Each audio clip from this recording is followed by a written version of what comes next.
Muffy. Muffy mommy, how are you? I'm doing good. Excited. Good. I'm excited too.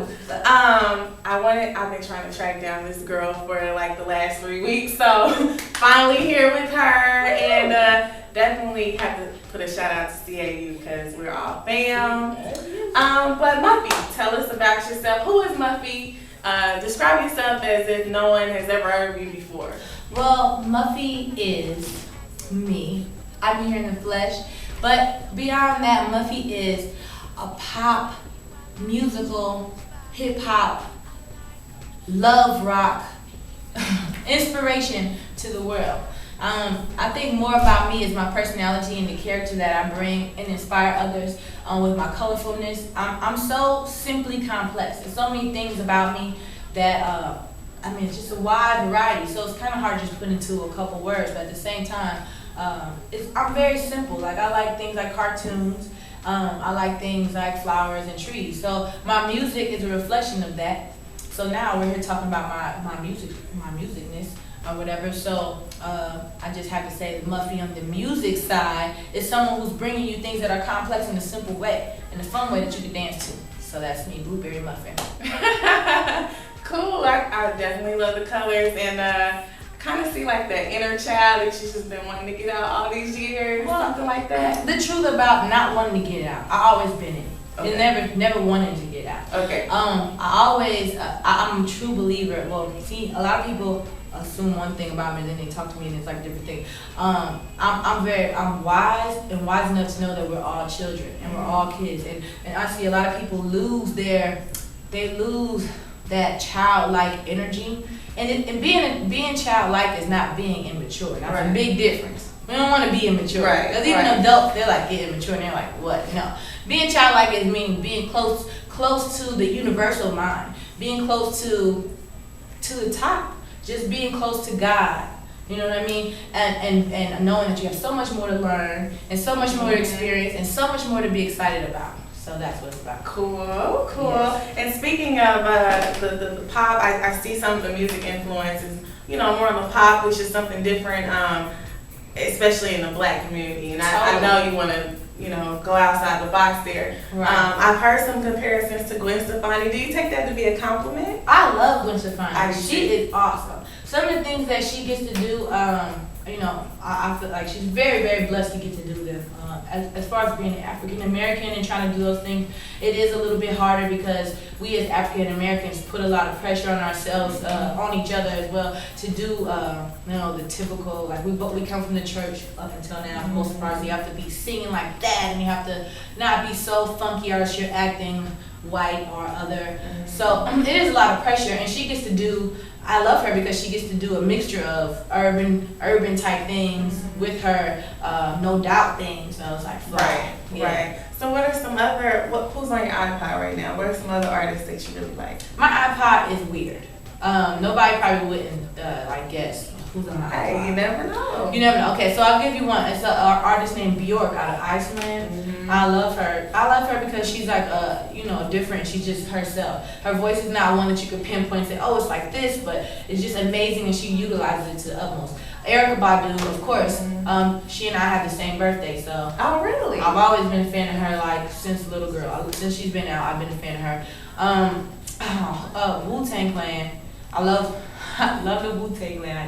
I can't get enough of the Wu-Tang Clan. Kanye West, I just became like a big fan of Kanye West. I mean, I've always appreciated his beats and appreciated his raps, but this 808 and Heartbreak, which I'm kind of late picking up, it's like really took over me. Like I love it, and I love that he tried that and he went there. Yeah, you really feel him on that. I feel him, totally. But I felt him as soon as that Love Lockdown came out and he sang it on the award show. I told my manager, I was like, man, that's gonna be it right there. And nobody wasn't really feeling it. They had to drill it in their head, but that I just felt the spirit of that. So then one other person. I kind of listen to the same thing over and over.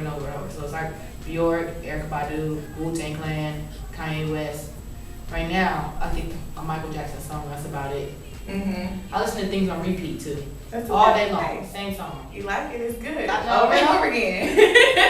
Craziness. Yes. Cool. So I know you've been working on some mixtapes, and you've been working with Bangladesh. How's that been, and how did that come about? Well, I've been very blessed to work with Bangladesh. How it came about was my manager introduced me to him. He took me to his house, which he has a studio in the basement, and he's like, "Oh, I want you to meet." He was introducing me to all the producers around Atlanta, seeing who would be interested in working with me and stuff like that. Big ups to my manager, Coach K. So we went to Bangladesh house, and I totally fell in love with his energy musically and stuff like that, and I was ready or whatever. He gave me a song, The Dope Boy, with this. It had the hook on it already. I wrote the verses and the bridge. I went home and I wrote the verse and the bridge in about 20 minutes. It was the fastest song to this day that I ever wrote. We still didn't work with each other for a year afterwards, but then I just hit him up one day because I had his number in my cell phone, fortunately, and I was like, yo, I want to work with strictly one producer. Do you think I can get down with you? And he's to my surprise, I thought he was going to be like, nah, you know what I'm saying? He was like, yeah. So after that, him and my manager and his manager and all of us just meshed and became family. So now I'm with his production company. That's so. hot. That's hot. That's real hot. Totally. So let us know what kind of upcoming projects. I know the mixtape's coming out, but anything else coming up in Macon that you're excited about? Well, okay, this is so typical of an artist when it come up, but I'm excited to get signed to a major. I'm excited to get to one day, and soon, get the push and become famous. And I know it's so weird, for a person to admit, but it's always been one of my goals, even before I went hard on going to music. And I know I'm pretty knowing that it's going to happen. So I'm really excited about that, getting the push of majors and being on TV and being able to inspire a lot of people and surprise a lot of people coming from where I come from, Newark, New Jersey, and Detroit, Michigan, the straight hood. When I go home, I'm already famous. So I'm really already famous, but I can't wait to get that push. But as far as my mixtape, I do want to put a mixtape out hopefully by the middle of summer or by the end of the summer. It's going kind of slow now because we're working on singles and trying to get something to push me. So, my everyday project working on me is a project to look forward to. Okay, cool. Well, I definitely want to thank you for giving me this time. No doubt. And where can we find some of your music? Do you have a site online? Okay, you could go to myspace.com/Muffy, MuffyMommy. That's myspace.com/Muffy, MuffyMommy, and I'm also on Twitter. I'm gonna call it Twitter. Oops. So on Twitter, I'm .com. Twitter.com/Muff, MUFF, no Y, Mommy, MOMMY, and I'm always on there. So if anybody wants to talk to me, chat to me, I'm just talking about whatever crazy, and I love it on there. All right. Well, you know where to find Miss Muffy. Thanks, and check with you later. Sure. What's in your trunk?